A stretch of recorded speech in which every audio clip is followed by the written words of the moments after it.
2024ஆம் ஆண்டினுடைய மக்களவை தேர்தல் வருகிறது பார் என்பதாக ஒரு 3 ஆண்டாக பேசப்பட்டதா அதிகமாக? அப்படி பேசப்பட்டது எல்லா அரசியல் கட்சிகளும் பேசினாங்களா? அதில் இதுவரை இல்லாத அளவுக்கு வரலாற்றிலே, அதாவது மோடி அரசாங்கத்திற்கு எதிராக, அவருடைய பாஜகவுக்கு எதிராக, பாஜக தலைமையிலான தேசிய ஜனநாயக கூட்டணிக்கு எதிராக என்பதாக காங்கிரஸ் தனியாக போராடும், சமாஜ்வாதி தனியாக போராடும், ஆம் ஆத்மி கட்சி தனியாக போராடும், திமுக இங்கே காங்கிரஸுடன் சேர்ந்து இங்கே மட்டும்தான் ஒரு 10 கட்சி கூட்டணியை தக்க வைத்து கொண்டே இருக்கும். அது தக்க வைத்து கொண்டே இருந்தது 2019 இருந்த மாதிரியே அவர்கள் இப்பொழுதும் தக்க வைத்து கொண்டிருந்தார்கள் என்பதுதான் சிறப்பு என்று மு.க. ஸ்டாலின் பாராட்டப்படுவார் என்ற அளவுக்கு இங்கே இருக்கு.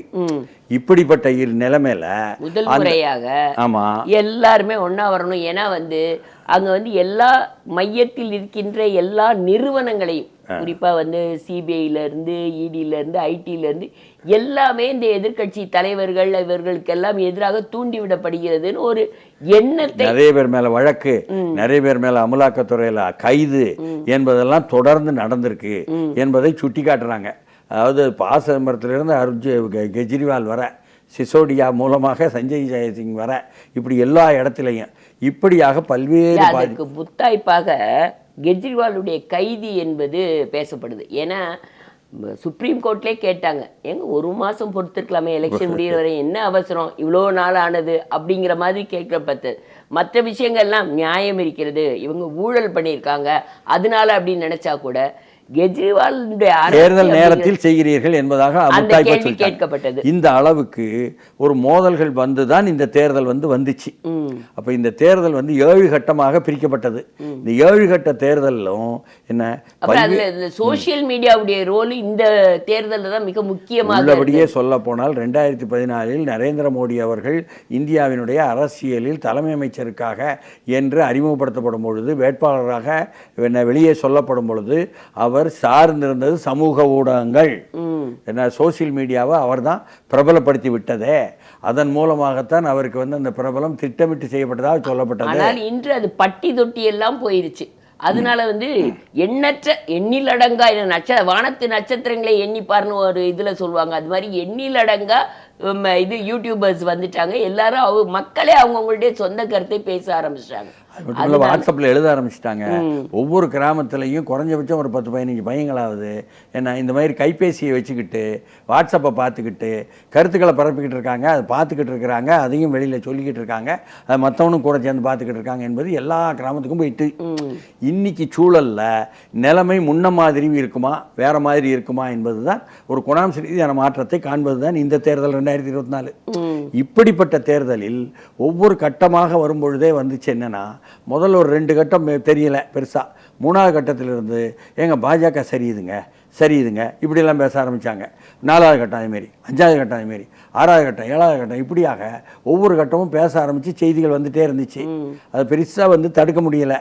அப்படி இருக்கும் பொழுது கடைசியாக இப்பொழுது என்னதான் கூட்டி கழித்து பார்த்தாலும் பல்வேறு எக்ஸிட் போல் என்ற தேர்தலுக்கு பிந்தைய கருத்து கணிப்புகளில் எல்லாம் பார்த்தா என்ன ஒரு பெரிய வேறுபாடுகள் என்பதாக, ஒரு தரப்பு பெரும்பான்மையாக ஒரே மாதிரி சொல்லுது பாஜகவுக்கு 350ன்னு, இன்னொரு தரப்பு அப்படிலாம் இல்லைங்கோ 250க்கு உள்ளுக்குன்னு சொல்லுது என்பது போல நிற்குது.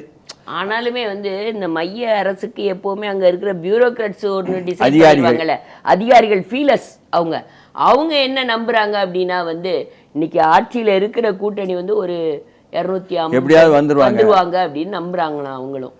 அவங்க நம்புவாங்க. ஆனால் அவங்களையே நிறைய கீழ்நிலை அதிகாரிகள், இடைநிலை அதிகாரிகள் எல்லாம் ராகுலை போய் சந்திக்காங்கன்னு வருது. இப்படித்தான் 2011 தமிழ்நாட்டில் நடந்தது நமக்கு நினைவுக்கு வருகிறது. கண்டிப்பாக ஜெயலலிதா தோற்கடிக்கப்படுவார், மீண்டும் கலைஞர் ஆட்சி வரும் என்பதாக பரப்பப்பட்டு அப்படியே உளவுத்துறையிலிருந்து சொல்லப்பட்டு அதை அவரும் நம்பி அதற்கு பிறகு அதிகாரிகள் போய் அவர் வீட்டில் போய் பார்த்தாங்க. ஆனால் 2011 வந்தது ஜெயலலிதா என்பதாக வந்துச்சு. இப்படியாக அதனால் வந்ததை வச்சுக்கிட்டு, நடக்கதை வச்சுக்கிட்டு, பேசுறதை வச்சுக்கிட்டு செய்ய முடியல, பார்க்க முடியல. இருக்கிற சூழ்நிலை 2 கூட்டணியுமே 272 தாண்டாது. அந்த ஐடியல் பெஞ்ச் மார்க்குங்கிறத தாண்ட மாட்டாங்க. அதாவது 272 தொகுதிகளில் வெற்றி பெற்றால்தான் ஒரு கூட்டணி என்பது ஆட்சி அமைக்க முடியும். பாஜக தலைமையிலான தேசிய ஜனநாயக கூட்டணியாக இருக்கட்டும், காங்கிரஸோ மற்றவங்களோ தலைமையிலான இந்தியா கூட்டணியாக இருக்கட்டும், 543 மொத்த தொகுதிகளில் 272 தொகுதிகளை தாண்டணும். இந்த முறை ரெண்டுமே தாண்டாது போல் இருக்குங்க என்ற செய்தியும் வருது. சரி, அப்படின்னா என்ன அர்த்தம்? என்ன தொங்கும் பாராளுமன்றம்னு அர்த்தம். ஹங் பார்லிமெண்ட்டுங்க அதுக்கு பேரு. அப்படி பார்லிமெண்ட்னா இந்திய கூட்டணியும் சரி இந்தியா கூட்டணியும் சரி வெளியே இருந்து ஆதரவு தேட வேண்டிய ஒரு வெளியில யாரெல்லாம் இருக்கா கேட்டா, ஆந்திர பிரதேசத்துல ஒரு ஒய்எஸ்ஆர் காங்கிரஸ் இருக்குது.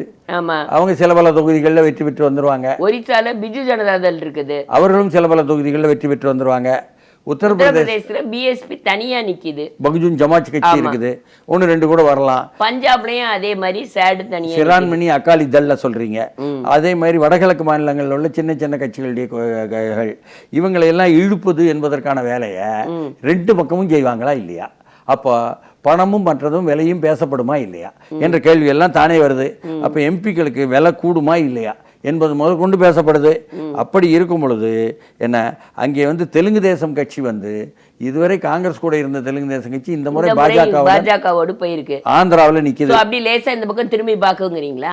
அதாவது இல்லை, இதில் இந்தியா கூட்டணி தான் மேலே வரப்போகுது, ஆட்சி அமைக்க போகுதுன்னா தெலுங்கு தேசம் அங்கே வந்துடலாமோ என்றெல்லாம் கூட பேசுறாங்க. கேட்டா ஒய்எஸ்ஆர் மட்டும் இல்லை, ஏற்கனவே வந்து மோடிக்கு எதிரான ஒரு கூட்டணி அமைக்கிற முயற்சி ஒரு முயற்சி பண்ணினவங்க தெலுங்கு தேசம். ஏன்னா ஆர்எஸ்எஸ் தொடர்புலான்னு சொல்லி போட்டு ஆர்எஸ்எஸ் இப்போ எதிராக இருப்பதுனால ஒய்எஸ்ஆர் காங்கிரஸை இழுத்துக்கிட்டா மோடி தெலுங்கு தேசம் இப்படி இந்த பக்கம் போயிருமோ என்பது கூட ஒரு குழப்பம் வருது.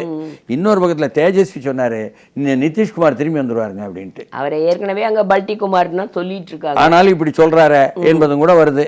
அப்போ தேசிய ஜனநாயக கூட்டணியிலிருந்து இந்தியா கூட்டணிக்கும் வரலாம். சரி, இந்தியா கூட்டணியில் இருக்கக்கூடிய மம்தா வந்து இங்கே எங்களுக்கு மரியாதையே இல்லை மேற்கு வங்கத்தில்னு சொல்கிறாங்களே, அதனால அவங்களும் போய் அங்கே முட்டு கொடுக்க போயிடுவாங்களோ தேசிய ஜனநாயக கூட்டணி பேச்சு வருது. ஆனா கொடுக்க வேண்டிய மரியாதையை கொடுத்தா திருப்பி வந்துருவாங்களோன்னு கூட கேட்க வேண்டியிருக்கு. அது மட்டும் இல்லாம 1ஆம் தேதி கூடிய இந்தியா கூட்டணிக்கு என்ன திமுக தலைவர் போகலையேன்னு சொல்லி போட்டு குசு குசு முணுமுணுத்தாங்க. இருந்தாலும் அவர் அதற்கான தக்க பதில மிக அழகாக பதில் சொன்னாரு ஸ்டாலின். ஆனாலும் கூட என்ன இதுல என்னன்னு சொன்னா அவர் போகாது வெறுவாய்க்கு அவள் மாதிரி அதிகம் பேசுறானுவோ. அதனாலதான் தொங்கும் பாராளுமன்றம் வருமா, பெரும்பான்மை காட்ட எதிர்த்தரப்பில் இருந்து எதிர்கட்சிகள் யாராவது சேர்வார்களா என்ற கேள்வி அணிக்குதுங்க.